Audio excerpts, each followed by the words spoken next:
Вот зимняя сказка. Продолжение русской зимы. Трасса Пенза, Рязань. Метет снег, поземка. Вот это меня ошпарило.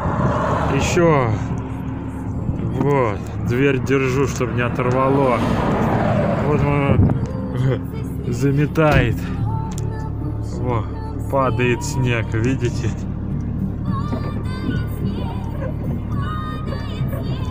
Белый пушистый снег падает. Метет пипец. Морозы спали. Зато сразу, ну как, потепление, и сразу такая вот снежная буря, можно сказать, пошла, метель. Через стекло не видно, но поземку по асфальту видно.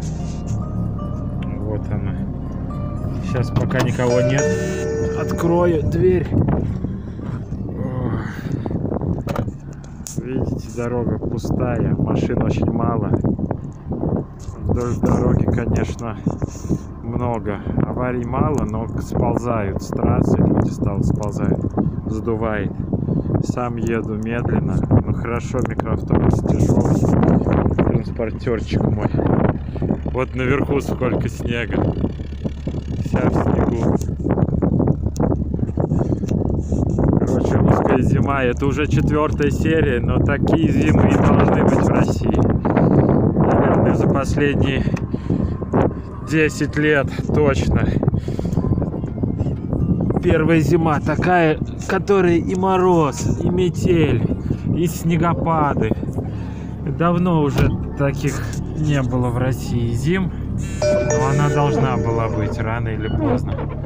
Вот незамерзайка замерзла, на трассе продали мне незамерзайку. Говорит, купи 2 бутылки, еще, говорит, хорошие, говорит, сразу 2 купи. Налил, проехал 10 километров, все замерзло. Это супер незамерзайка. Хотя на улице где-то -8, не такой сильный мороз. Так, ладно, всем пока. Новые вам истории на канале Дяди Витя. Кому понравилось, ставьте лайк. До Рязани мне осталось чуть-чуть еще. Прорвемся. Еще 150 километров, но потихонечку доеду.